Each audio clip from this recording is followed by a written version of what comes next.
A Audi está prestes a tomar uma das decisões mais arriscadas da sua curta história na Fórmula 1, e o paddock já sabe o que está por vir. Se você quer estar à frente dessa história antes que ela exploda, inscreva-se no canal agora e ativa o sino, porque o que vem a seguir muda tudo. O que a telemetria da Audi revelou em Suzuka foi o ponto de ruptura que os bastidores esperavam. Enquanto Nico Hülkenberg derretia na largada, despencando de P13 para P19, Gabriel Bortoleto enfiava o carro no Q3 e provava que a juventude pode ser o único caminho real para esse projeto na Fórmula 1. Esse contraste não passou batido, e o nome de Oliver Behrmann ganhou força nos bastidores para 2027. O plano que Mattia Binotto estaria defendendo internamente é agressivo: copiar a aposta da McLaren, chutar o balde e montar uma dupla jovem sem olhar para trás. A pergunta que agora queima no paddock não é se a Audi pretende descartar Hülkenberg, mas como dois pilotos que se odiavam no simulador podem herdar um projeto bilionário que hoje parece quebrar sozinho na pista. O que está acontecendo nos bastidores não é uma transição suave, é um expurgo. De um lado, o desafio técnico brutal da F1 2026, uma monstruosidade que exige sensibilidade absurda para gerenciar energia elétrica e recuperação em frenagem. Do outro, uma diretoria que assistiu ao sucesso de Norris e Piastri e decidiu que basta enfiar dois jovens talentos no cockpit para o pódio aparecer por mágica. Segundo o que circula nos bastidores, Binotto assumiu as rédeas com a convicção técnica de sempre e está convencido de que uma linha de frente jovem é o único caminho para salvar o projeto e talvez a própria pele. Vale lembrar o contexto: ele chegou ao comando depois da saída abrupta de Jonathan Whitley, que deixou a equipe por razões pessoais antes mesmo de o terceiro fim de semana começar. A Audi mal estreou na F1 2026 e já estava sem o chefe de pista original. É o tipo de detalhe que explica bastante do caos que veio depois. A consequência disso para o grid é um terremoto. Se a equipe alemã avançar por Behrmann, não está apenas contratando um piloto rápido, está declarando guerra aberta contra a Ferrari e contra a Haas ao mesmo tempo, tentando recrutar o garoto que soma 17 pontos enquanto os carros da Audi lutam para não passar vergonha. E Behrmann não está disponível livremente. Ele tem contrato com a Haas, que utiliza motor Ferrari. Briga diplomática em duas frentes antes de uma negociação sequer começar. Quem corre o risco real aqui é a própria marca. Você gasta bilhões desenvolvendo um motor próprio para a F1 2026, uma unidade totalmente nova e de complexidade extrema, e abre mão do único piloto experiente que sabe traduzir o que o carro sente a 350 km por hora. Isso é apostar numa cirurgia cardíaca com um estudante de medicina na mesa. A análise estratégica é fria e dói. Internamente, a leitura já é de que a equipe está em pânico. Viram Kimi Antonelli atropelar o grid na China e no Japão com a Mercedes e sentiram que o tempo passou por eles.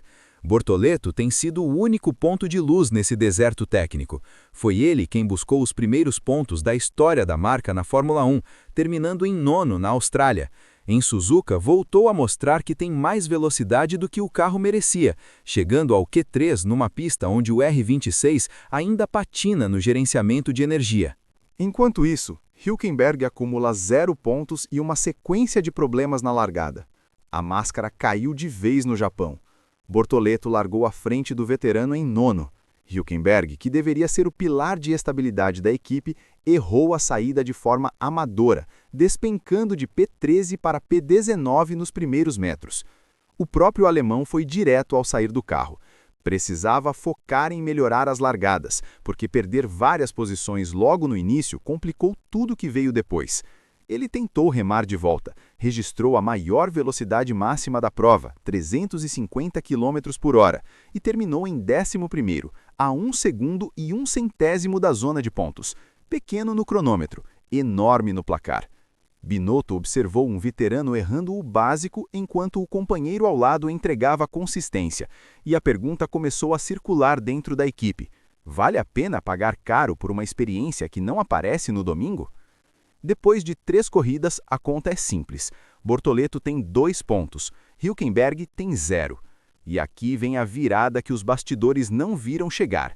Todo mundo imagina que colocar Bortoleto e Biermann no mesmo box criaria uma guerra civil, uma disputa de egos de quem quer ser o próximo Verstappen. A verdade é que esses dois são melhores amigos. O próprio Biermann foi categórico. Gabriel é o seu melhor amigo em todo o grid da Fórmula 1. E a origem dessa amizade é quase uma piada. Tudo começou durante o lockdown, competindo no iRacing, onde os dois meio que se odiavam por um tempo, sem nunca terem se encontrado pessoalmente. Levaram meses ignorando um ao outro em eventos de categorias de base, até que a Fórmula 2 os colocou lado a lado e a hostilidade virou respeito mútuo. Uma amizade que nasceu de um acidente virtual e que agora é o alicerce de uma estratégia bilionária. A Audi quer comprar uma química de bastidor que já vem pronta de fábrica. Só que existe um abismo entre ser rápido no iRacing e desenvolver o chassi R26 do zero. A telemetria de Biermann na Haas é de outro nível. Antes do Japão, ele estava em quinto no campeonato, resultado de 2 top 6 consecutivos. Na China, cruzou em quinto, segurando o ritmo contra carros superiores. No Japão, antes do acidente violento na Spawn, estava voando. A telemetria mostrou que chegou à curva com vantagem sobre o carro à frente e o impacto bateu em 50 G na barreira. Não foi erro de pilotagem, foi o tipo de acidente que acontece quando você empurra o carro além do que qualquer veterano ousaria tentar. Agora, para e pensa na urgência do que está em jogo.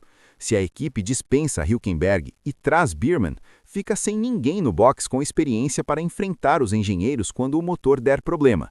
Hülkenberg é o único piloto que, em meio ao caos da demissão de Whitley, teve a coragem de dizer publicamente que ficou sabendo da saída pelo celular, entre uma sessão no simulador e outra, e que ficou óbvio que havia um problema interno sério na equipe. Ele é o cara que fala a verdade, doa a quem doer. Sem essa voz, o projeto corre o risco de virar um parquinho de diversões para jovens talentos engolidos pela política interna. A diferença entre um piloto que empurra o carro e um que empurra a equipe pode ser maior do que qualquer dado de telemetria. Com 38 anos, Hülkenberg foi claro sobre suas intenções. O que importa é manter o sentimento positivo.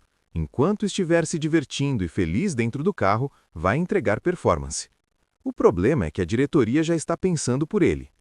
Suzuka foi inclusive a primeira corrida da temporada em que a Audi conseguiu alinhar os dois carros no grid sem nenhum DNS. O primeiro fim de semana tecnicamente limpo do ano. E mesmo assim Hülkenberg foi engolido nos primeiros metros. O clima dentro da equipe começa a apontar para uma despedida.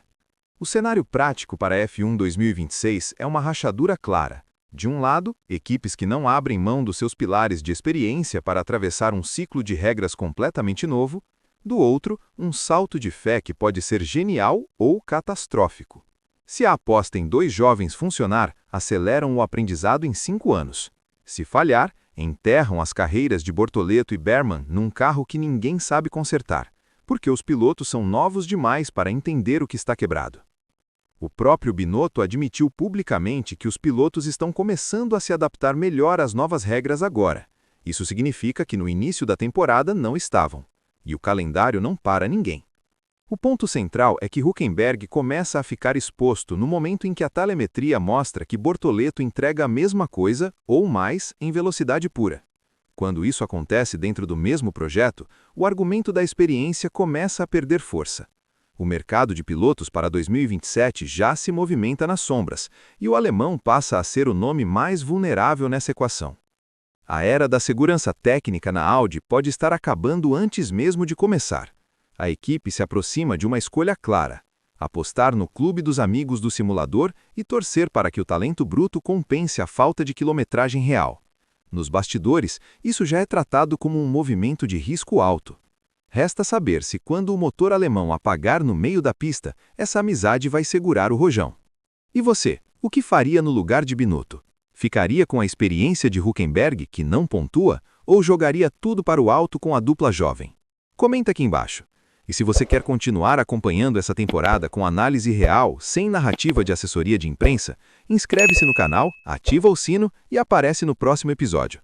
Essa novela ainda tem muitos capítulos pela frente.